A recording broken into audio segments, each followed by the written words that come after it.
My sister demanded I wear red to her all-white wedding as her maid of honor. My sister Jordan demanded I wear a bright red dress to her all-white themed wedding where literally every other person would be wearing white, because she's hated me since I was born and this was her ultimate humiliation. She announced it at the rehearsal dinner in front of 50 people. Everyone wears white except my maid of honor. She'll be in red, for contrast. She smiled at me like she was doing me a favor. Won't that look beautiful in photos? One pop of color? The photographer looked confused. Usually the bride wants unity in wedding photos. I want Lily to stand out, Jordan said. She's special. Special. The way she said it made everyone uncomfortable. My mother shifted in her seat. My father cleared his throat. But nobody said anything because nobody ever challenges Jordan. When I was 5, she cut my hair while I slept, because hers got tangled and had to be cut short. Couldn't have me with longer hair. When I got into honors classes, she told everyone I was in special education. Let that rumor run through school for months before a teacher corrected it. When I started my accounting firm, she told everyone I was a bookkeeper at H&R Block during tax season. When I bought my house, she said it was in a bad neighborhood. It's not. She just couldn't stand that I owned something. The wedding planning was her greatest performance yet. Made me organize everything as maid of honor but wouldn't let me make decisions. Book the flowers. Then canceled my order and picked different ones. Arranged the transportation. Then changed it all last minute. Planned the bachelorette party. Then complained the entire time that it wasn't good enough. But the dress thing was the worst. She waited until 2 days before the wedding to tell me about the red dress. After I'd already bought a white one like she'd instructed. After alterations were done. After she'd approved it. Red? I said at the rehearsal. You said white. You were very specific about white. I changed my mind. Red will photograph better. Her bridesmaids all smiled. They never liked me either. Jordan made sure of that. Told them stories about how difficult I was, how jealous, how I tried to sabotage her relationships. All lies, but they believed her. Everyone always believes Jordan. That night, I went to every store in town. Finally found a red cocktail dress at a consignment shop. Too short, too casual, but it was red. Bought it knowing Jordan would hate it. Knowing she'd make a scene. Knowing that was the point. The morning of the wedding, Jordan was glowing. Did you find your red dress? She asked sweetly while the makeup artist worked on her. I did. Can't wait to see it. You're going to look so notable. Like I was a circus act. I helped her into her dress. Did up every button while she talked about how perfect everything would be. How the photos would be in magazines. How everyone would remember this wedding. She was right about that part. The ceremony started. I walked down the aisle in my red dress. Could hear the whispers. Why was I in red? Why was I different? Some people took pictures, confused. I stood at the altar holding her bouquet while she married Tom, the surgeon she'd met at my company's healthcare mixer. The reception started and Jordan had one more surprise. A special toast she wanted me to give. Hadn't mentioned it before. My maid of honor has something to say, she announced, pulling me to the microphone. Tell everyone about our sisterhood, about all our memories. She wanted me to stand there in my red dress and talk about how wonderful she was, how lucky I was to be her sister, how perfect this day was. I took the microphone, looked at the crowd, at our parents, at Tom, who was now sweating. Jordan asked me to wear red today, I started. Said it was for contrast, to make me stand out. People nodded, still confused. She's always been good at making me stand out. When we were kids, she'd point out everything different about me, everything wrong, everything that made me less than her. Jordan's smile froze. But today, standing out helps me see things clearly.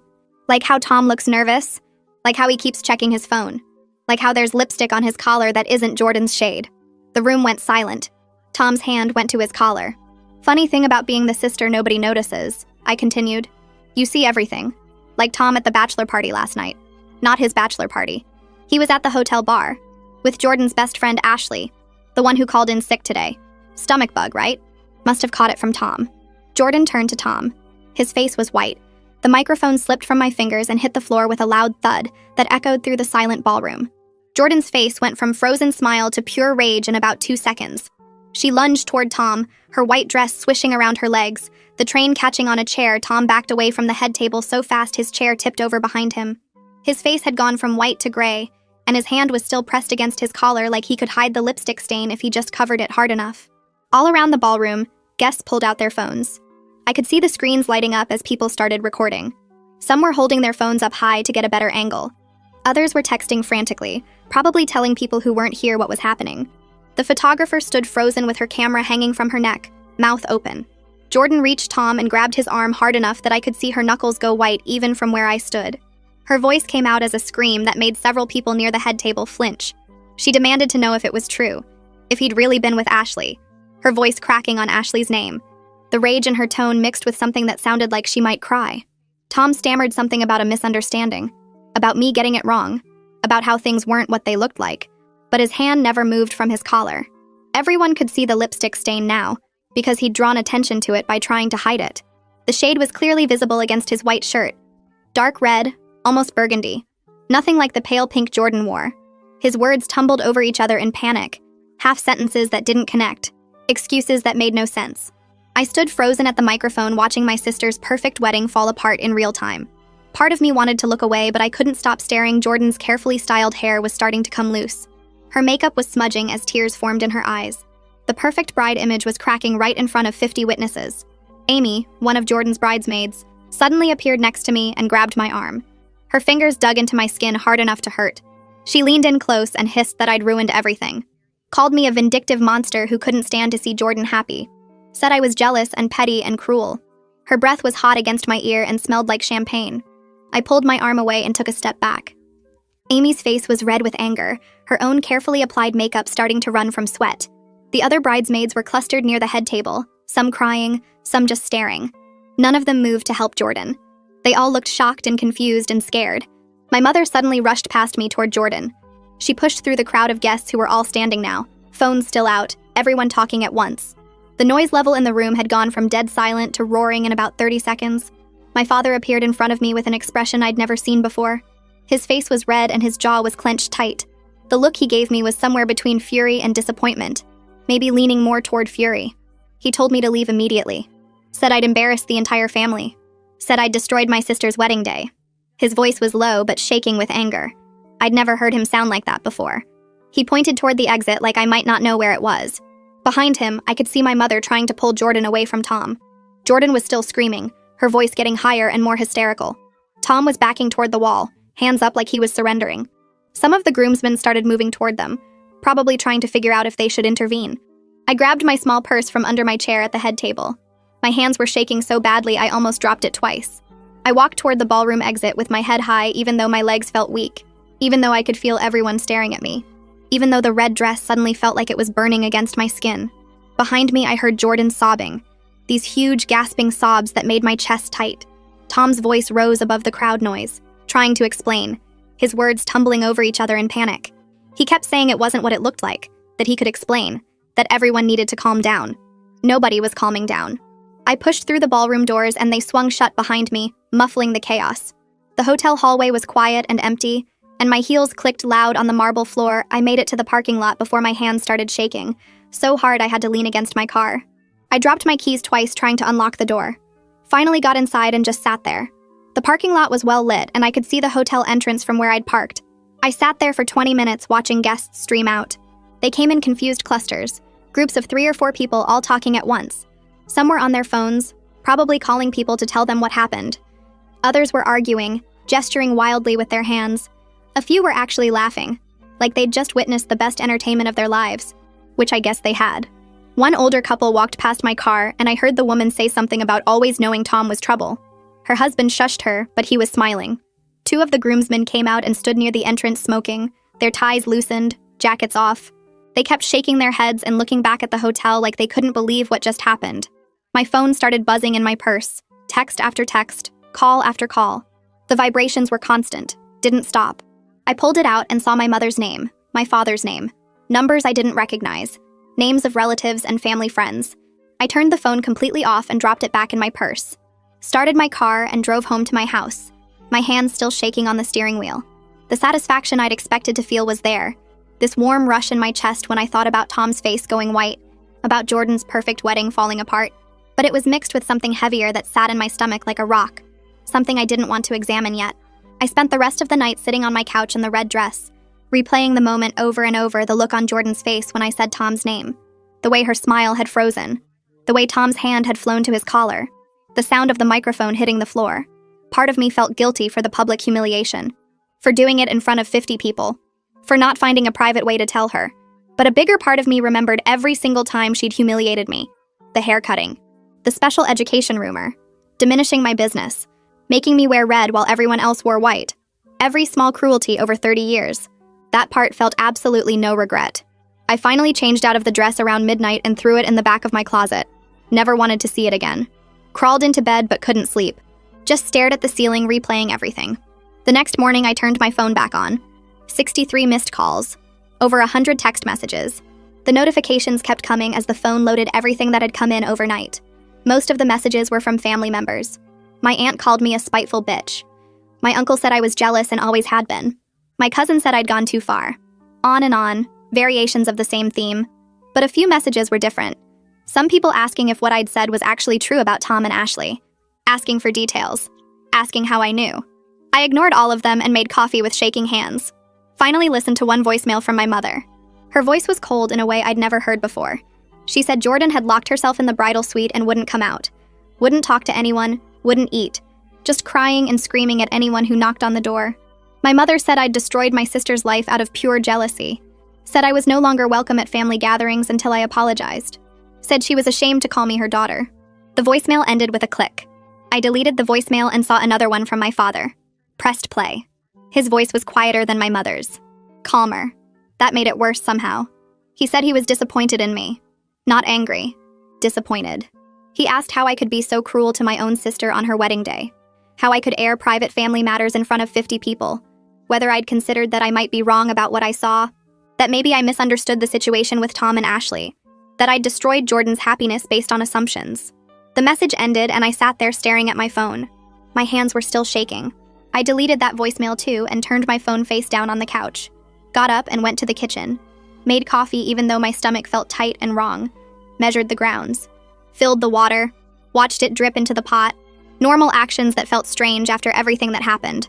I poured a cup and sat at my kitchen table. Finally let myself think about what I'd done. Really think about it. Not just the satisfaction of watching Jordan's perfect day fall apart, but the actual consequences. My accounting firm was small. Successful, but small. I had maybe 30 regular clients. Several of them were friends with my parents. Played golf with my father. Had lunch with my mother. They'd hear about this. Probably already had heard about it. Would they think I was unstable? Unprofessional? Someone who made scenes and caused drama? I took a sip of coffee and it burned my tongue. My phone buzzed on the couch in the living room. Again and again. More texts. More calls. I ignored them all. Sat there thinking about Mrs. Wilson who'd been with me since I started the firm. Her daughter was friends with Jordan. About Mr. Anderson who referred 3 new clients to me last month. He and my father went to the same church. About the Hendersons who trusted me with their retirement planning. They'd been at the wedding. Sat in the 3rd row. Watched me drop that microphone and walk out. The coffee got cold while I sat there. My phone kept buzzing. I didn't move to check it. Just stared at the wall and thought about everything I might lose. Everything I'd built. My business. My reputation. My independence from my family. All of it at risk now because I couldn't keep my mouth shut for one more day. Around noon, my phone buzzed with a text from a number I didn't recognize. I almost ignored it like all the others. But something made me pick it up and look. The message said this was Kieran from the hotel bar. That he'd served Tom and Ashley multiple drinks the night before the wedding. That they were definitely together. Very cozy. Leaning into each other. Touching. That if I needed someone to confirm what I saw, he was willing to do that. That what Tom did was wrong and Jordan deserved to know I read the message 3 times. Saved his number in my contacts. Felt something warm spread through my chest. Vindication. Relief. Proof that I wasn't crazy or jealous or making things up. Tom really was cheating. Ashley really was involved. I'd seen exactly what I thought I'd seen. I wasn't the villain here. Tom was. I texted Kieran back thanking him. Told him I might need him to confirm things if people kept saying I was lying. He responded immediately saying he'd tell anyone who asked. That he saw everything. That Tom had his hand on Ashley's leg. That they'd kissed when they thought nobody was watching. That they'd left together around midnight. I sat back in my chair holding my phone. Tom was absolutely cheating. Ashley was absolutely involved. Jordan needed to know before she fully committed her life to him. Before they bought a house together. Had kids. Built a whole future on his lies. I did the right thing. Maybe not the right way, but the right thing. By evening, my phone buzzed with another text. This one from my cousin Rachel. She said Tom finally admitted everything to Jordan. After hours of denial. After swearing up and down that I was lying. That I'd always been jealous of Jordan. That I made the whole thing up to ruin her wedding. He finally broke down and confessed. Told Jordan that he and Ashley had been seeing each other for 3 months. That it started at my company's healthcare mixer where they first met. That he was planning to end it after the wedding. That it didn't mean anything that he loved Jordan. That Ashley meant nothing to him. Rachel said Jordan was destroyed. Absolutely destroyed. But at least she knew the truth now. At least she hadn't married him without knowing. I texted back asking how Jordan was doing. Rachel said she'd locked herself in the bridal suite, wouldn't talk to anyone. Just screaming and crying. That Tom was trying to get her to open the door, but she kept throwing things at it. That the hotel manager was getting involved because other guests were complaining about the noise. Then Rachel sent another text. Said Jordan threw her wedding ring at Tom. Told him to get out of the bridal suite. That she never wanted to see him again. That everything between them was over. The hotel had to move Tom to a different room on another floor. And Ashley apparently left town immediately after the ceremony. Packed up and drove to her parents' house 3 hours away. She knew I'd expose them. Knew everyone would be talking about it. Couldn't face Jordan or anyone else. I put my phone down and sat in the quiet of my house. Felt tired suddenly. Exhausted in a way that had nothing to do with lack of sleep. Everything I'd said at the wedding was true. Tom admitted it. Kieran confirmed it. But Jordan was still destroyed. My family still hated me. And I still had to figure out how to deal with the fallout. 2 days passed. I didn't leave my house, didn't answer calls, just worked on client files and tried not to think about everything. Then my mother called. Not a voicemail this time. An actual call. I stared at her name on the screen for 3 rings before answering. She didn't say hello. Just started talking. Said Jordan wanted to know how I found out about Tom and Ashley. Whether I'd been spying on them. Following Tom around. How long I'd known without saying anything. Whether I'd been planning to ruin the wedding all along. I took a breath and explained calmly. Told her I saw them together at the hotel bar the night before by pure chance. That I was dropping off Jordan's emergency makeup kit she'd forgotten at the rehearsal dinner. That I walked past the bar and saw them sitting together, Tom's hand on Ashley's thigh. The way they were leaning into each other. Whispering. Laughing. The lipstick on his collar that clearly wasn't Jordan's shade. That I watched for maybe 2 minutes before they noticed me and pulled apart. That I left immediately and spent the whole night trying to decide what to do. My mother went quiet for a long moment. Then she said Tom had confirmed every detail I described, every single thing. The bar, the drinks, Ashley, the touching, the lipstick, all of it.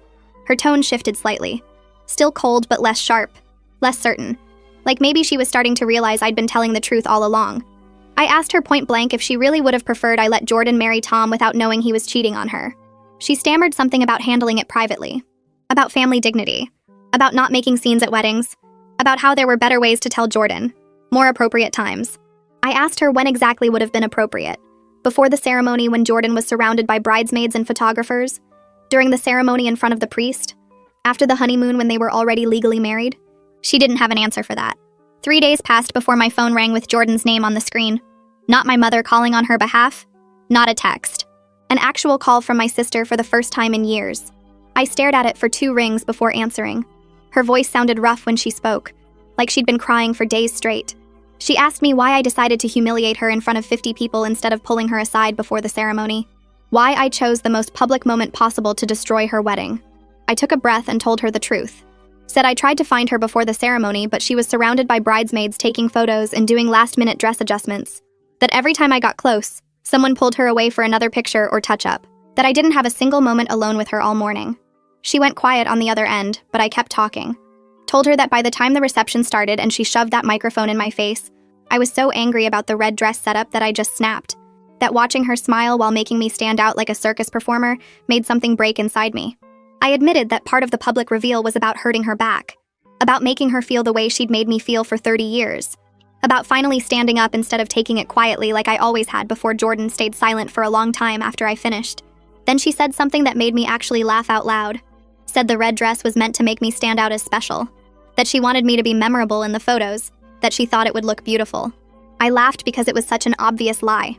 Such a clear attempt to rewrite what happened into something noble instead of cruel. She got defensive immediately, insisting she really did think the contrast would photograph well, that she wasn't trying to humiliate me at all. I cut her off and started listing everything. Reminded her about cutting my hair when we were 5 because hers got cut short. About telling everyone I was in special education when I made honors classes. About calling my accounting firm a seasonal tax job. About saying my house was in a bad neighborhood when it wasn't. About every single time she made me feel small or wrong or less than her. She tried to interrupt, but I kept going. Years of resentment pouring out in sentences that felt both terrible and necessary. Every memory I'd been holding on to. Every hurt she'd caused. Every lie she'd told about me. All of it came out in a rush that I couldn't have stopped even if I wanted to. Jordan started crying somewhere in the middle of my list. Then she hung up on me without saying anything else. I sat there holding my silent phone and felt lighter than I had in days. Everything I needed to say was finally said. Whether she accepted it or believed it or understood it didn't matter anymore. I'd stood up for myself completely instead of swallowing it down like usual. That evening, my father called. His voice was careful when he asked me to consider Jordan's feelings. To remember she was going through a devastating breakup and didn't need more pain right now. I pointed out that Jordan never considered my feelings once in 30 years.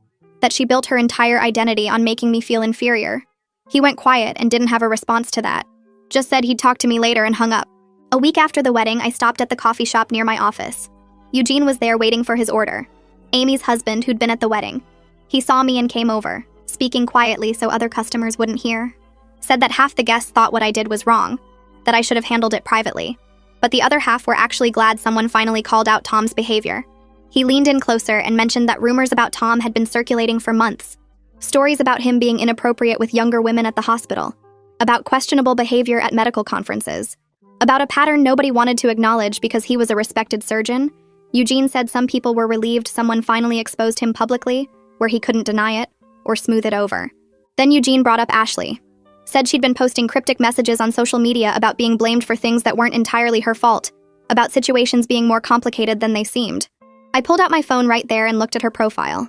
Saw posts suggesting Tom pursued her aggressively, that she tried to end things multiple times, that people didn't understand the full story before judging her. I felt something twist in my stomach for the first time since the wedding, a doubt I hadn't let myself consider before. Tom was a surgeon with status and money and charm. Ashley was much younger and still building her career. Maybe the power dynamic was more problematic than I realized when I saw them together.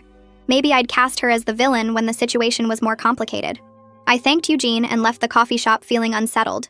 Pulled up Kieran's number from my contacts and called him, asked for more details about what he observed at the hotel bar that night. He remembered it clearly. Said Tom was definitely the one initiating everything. Ordering drinks. Touching Ashley's arm and leg. Keeping her there even when she checked her phone nervously multiple times. That she looked uncomfortable, but Tom kept talking and laughing and ordering more drinks. Kieran said he almost intervened because Ashley seemed like she wanted to leave but didn't know how to without being rude. I thanked Kieran for the information and hung up, staring at my phone for a long time. The picture I'd painted in my head was shifting. Ashley wasn't just some homewrecker who decided to steal my sister's fiancé. She was someone Tom targeted and pursued. Someone who tried to leave but got pressured to stay. Yet I still thought she should have told Jordan the truth. But I understood now that she was probably scared of Tom's reaction. Maybe she was scared of losing her job since Tom had connections at the hospital where she worked as a medical assistant. The power difference between a surgeon and a medical assistant was huge. Tom could have ruined her career with a few phone calls to the right people. 10 days after the wedding, my phone rang while I was reviewing quarterly reports for a small business client. The name on the screen was Alice Henderson, who'd been with my firm for 3 years. She was friends with my mother through their book club. I answered professionally, expecting questions about her accounts. Instead, Alice asked if the family situation would affect my ability to handle her finances properly. I assured her it wouldn't, that my personal life was completely separate from my professional work. She made a non-committal sound and said she'd think about it. After we hung up, I sat at my desk feeling cold. My dramatic toast at Jordan's wedding was starting to affect my business. People were questioning whether I was stable enough to manage their money. 2 days later, another client called with similar concerns. Then a third client the day after that. Both mentioned hearing about what happened at the wedding. Both asked careful questions about my judgment and discretion. I gave them the same reassurances I'd given Alice, but I could hear the doubt in their voices. They were wondering if someone who would blow up her sister's wedding in front of 50 people might also be prone to other dramatic outbursts. What if I got mad at a client and exposed their financial information? What if I couldn't be trusted to keep things private? The questions weren't said out loud, but I heard them anyway. My public revelation was creating a reputation problem I hadn't considered when I grabbed that microphone. I scheduled a meeting with Maxine, my business mentor who'd helped me start my accounting firm 5 years ago. We met at her office, which was decorated with wedding photos from her photography business. She poured us both coffee and got straight to the point. She'd been the photographer at Jordan's wedding and had witnessed everything. The toast, the revelation, Jordan's breakdown, the chaos afterward. Maxine was sympathetic about my situation with Jordan, understood why I'd been angry. But she warned me that small business owners can't afford to look unprofessional. Clients need to trust that you're stable and discreet. They need to believe you'll keep their information private and won't let personal drama interfere with their accounts. Right now, people in town were talking about what I did, and not all of them were on my side. Maxine suggested I might want to reach out to Jordan and try to smooth things over publicly. She wasn't saying I needed to reconcile privately or pretend everything was fine between us. But maybe a public statement that we were working through family issues would help stop the gossip and reassure my clients. She pointed out that ongoing family drama makes clients nervous. They start wondering if you're too distracted to handle their accounts properly. They worry about your judgment. Maxine showed me her business social media page and how she carefully maintained a professional image. Nothing controversial, nothing that would make clients uncomfortable. She'd been doing this for 20 years and knew how reputation worked in a small city where everyone knew everyone else. I left Maxine's office feeling frustrated because her advice felt like I was asked to apologize for telling the truth. Tom had been cheating on Jordan. Ashley had been involved. Those were facts, not opinions. Why should I have to smooth things over publicly when I'd done Jordan a favor by exposing Tom before she married him? But over the next week, 2 more clients left my firm. Both cited wanting to avoid drama as their reason. One of them had been with me since I started the business. I watched my client list shrink and realized the consequences of my actions were expanding beyond what I'd expected. The satisfaction of exposing Tom was costing me professionally in ways I hadn't considered when I grabbed that microphone at the reception. 3 weeks after the wedding, I got an email from Ashley. The subject line said, "Can we talk?" And the message was carefully worded. She asked if we could meet to discuss what happened.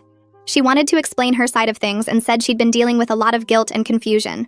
She understood if I didn't want to see her, but she hoped I'd give her a chance to tell her story. I read the email 3 times, feeling conflicted.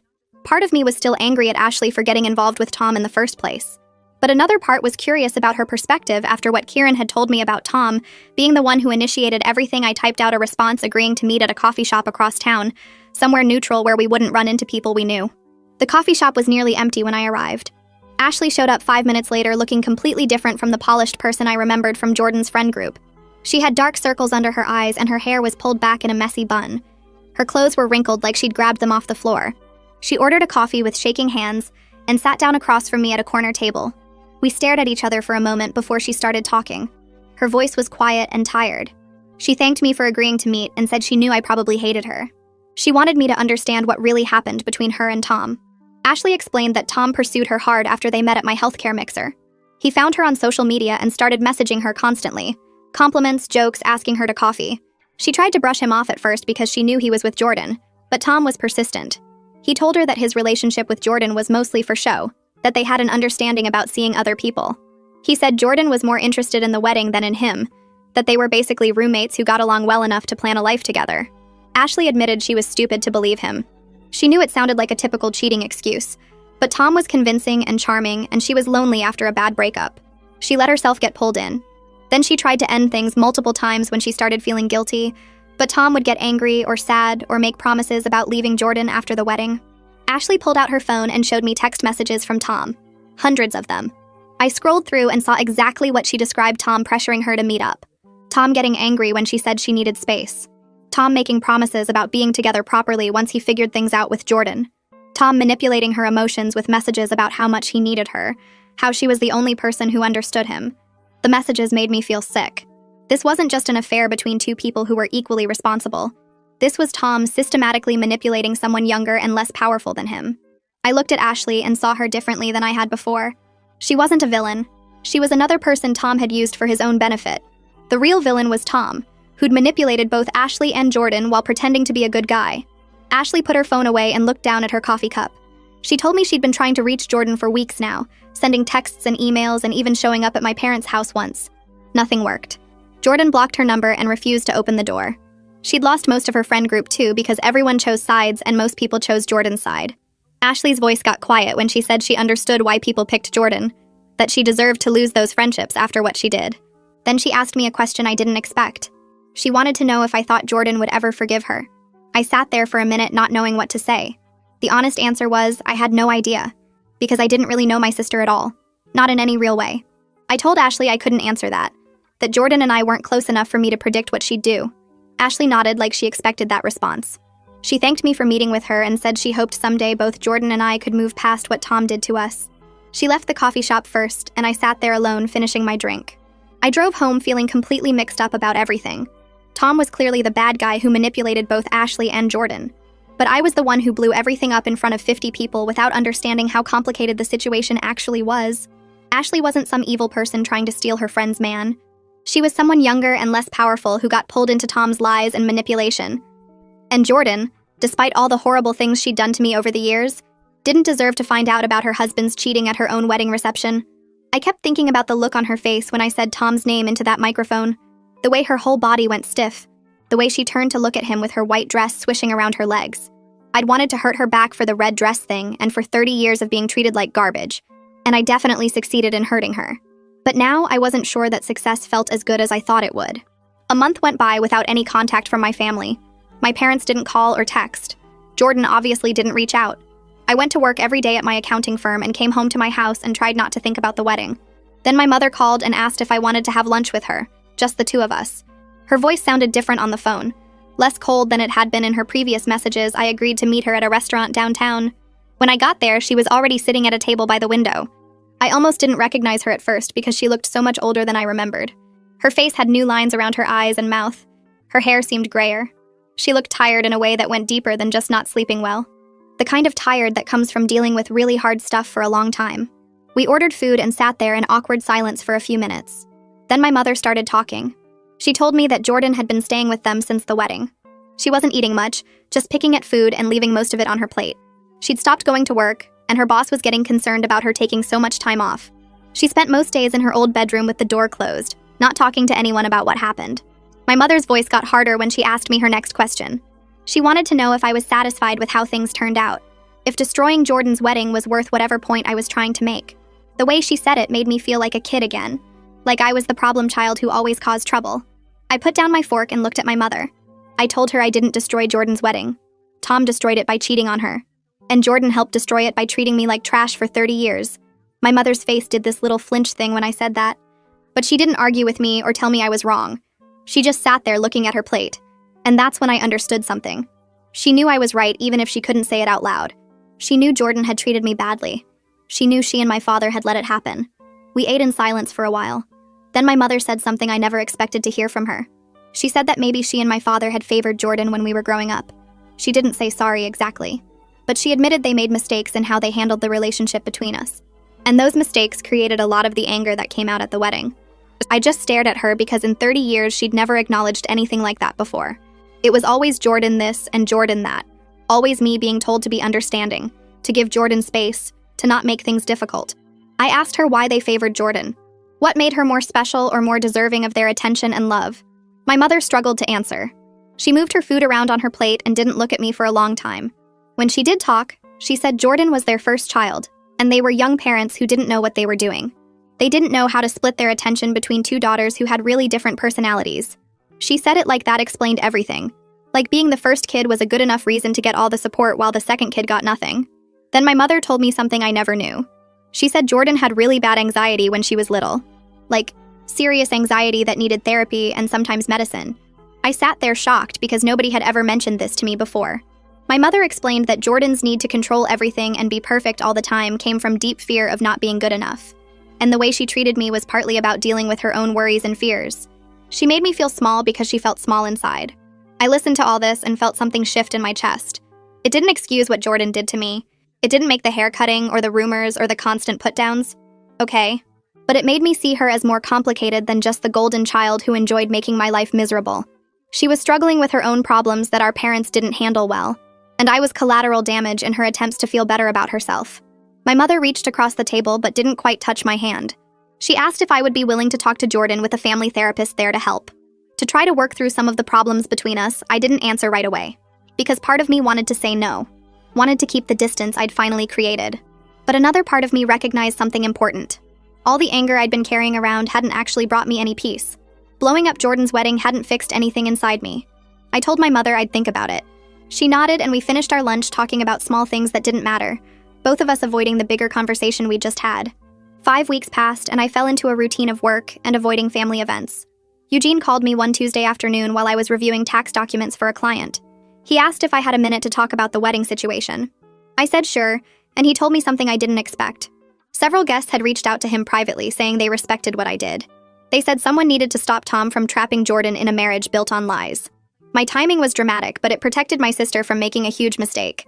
I sat there holding my phone, not knowing what to say because I'd spent weeks assuming everyone thought I was a horrible person.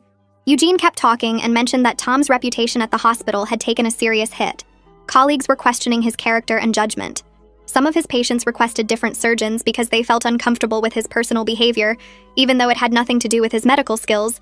Eugene said the hospital administration was watching the situation closely. Then he told me something that made my chest feel tight. Jordan had started therapy and was working through issues way beyond just the failed wedding. She was talking about our childhood and her treatment of me, beginning to recognize patterns she wasn't aware of before. I thanked Eugene for calling and sat at my desk for a long time after we hung up. A week later, my phone buzzed with a text from Jordan. The message was short and formal, asking if I was willing to meet with her and a therapist. She said she understood if I wasn't ready, but she hoped I would consider it. No anger in the text. No defensiveness. Just a simple request that felt different from anything she'd ever sent me before. I stared at the message for 2 days before responding yes. The therapy office was in a boring medical building downtown with beige walls and uncomfortable chairs in the waiting room. Jordan arrived 5 minutes after me wearing jeans and a sweater with her hair pulled back. No makeup. She looked smaller somehow. We sat on opposite ends of a couch while the therapist introduced herself and explained how the session would work. Both of us sat stiffly, avoiding eye contact like strangers forced to share space. The therapist asked us each to describe our experience of growing up together. Jordan went first, and I listened to her talk about feeling intense pressure to be perfect, to make our parents proud, to prove she was worth their attention and love. She said she took out her anxiety on me because I seemed naturally confident and capable without even trying. That made her feel like she wasn't good enough. I wanted to interrupt and say that was ridiculous because she was always the favorite, but I kept quiet. When it was my turn, I described feeling invisible and small, like nothing I did mattered because Jordan was always the center of everything. I explained that her constant put-downs made me doubt myself for years. Building my business and buying my house were partly about proving I had value despite her treatment. My voice cracked when I talked about the haircutting incident and how scared I was waking up to find chunks of my hair gone. Jordan started crying first. Then I was crying too. The therapist handed us tissues and said something about how we both experienced the same family in completely different ways. How our parents' mistakes created problems between us that we took out on each other instead of addressing the real source. She said we were both victims of poor parenting in different ways. That hit something in my chest that I didn't want to acknowledge. Jordan looked at me with red eyes and apologized for the red dress, for years of making me feel small. She admitted she was trying to control me because she felt so out of control in her own life. I apologized for the public humiliation at her wedding, for choosing the cruelest possible way to reveal information she needed to know. We both sat there crying and exhausted like we'd run a marathon. The therapist scheduled another session for the following week. 2 months after the wedding, Jordan and I met for coffee without the therapist there. We picked a place neither of us had been to before, so it felt neutral. She ordered a latte and I got black coffee, and we sat at a corner table not knowing how to start a conversation. Everything we said felt awkward and forced because we didn't have our usual patterns of conflict to fall back on. She asked about my business and I asked about her job. Small talk that felt strange coming from us. But we were both trying to build something different, even though we had no idea what that something was supposed to look like. Jordan finally broke the silence by setting down her latte and looking directly at me for the first time since we sat down. She said she needed to tell me something that had been eating at her for weeks. She admitted that despite how devastating and humiliating my wedding toast was, she was grateful I exposed Tom before she actually married him. Her voice got quiet when she explained that after everything fell apart, she started digging into Tom's life and found evidence of other affairs. Ashley wasn't his first. There was a nurse at the hospital 6 months earlier, a pharmaceutical rep before that. Tom had been cheating on her throughout their entire relationship, and she never suspected anything because she was too focused on planning the perfect wedding. I sat there holding my coffee cup and processing this information. Part of me wanted to say I told you so, but I managed to keep my mouth shut. Jordan looked smaller than I'd ever seen her, like all the confidence and superiority had drained out and left behind someone who was just tired and hurt. I pulled out my phone and showed her the text messages Ashley had sent me. The screenshots revealed Tom's manipulation pattern clearly. How he pursued Ashley aggressively. How he lied about his relationship with Jordan. How he pressured Ashley when she tried to end things. Jordan read through every message with her jaw tight and her hands shaking slightly. When she finished, she was angry all over again, but in a different way. She said knowing that Ashley was manipulated too somehow made the betrayal feel less personal. It wasn't about Jordan not being good enough or Ashley being a better choice. It was about Tom being a predator who targeted vulnerable women and lied to everyone. We sat there for another hour talking about Tom's pattern and how neither of us saw it coming. Eventually, the conversation shifted to us and what came next. I suggested we try having dinner together once a month to see if we could rebuild some kind of relationship. Jordan agreed immediately, but added that we needed to be realistic about expectations. She said rebuilding would probably take years and might never result in the close sisterhood either of us wished we could have. Too much damage had been done over too many years. Some things can't be fully repaired no matter how hard you try. I appreciated her honesty about that. We weren't going to pretend everything was fine now just because we'd had one therapy session and one coffee date. 3 months after the wedding, I was sitting at my desk working through client tax returns when my phone buzzed with a text from Jordan. She'd sent a photo of herself sitting in a therapy office with our mother on one side and our father on the other. All three of them looked uncomfortable but determined. The message below the photo said, "Thanks for forcing us all to deal with our shit. Worst maid of honor ever, but maybe the sister I actually needed." I smiled at my phone and felt something shift in my chest. Sometimes the most loving thing you can do for your family is refuse to enable their dysfunction, even when it destroys the illusion of perfection everyone worked so hard to maintain.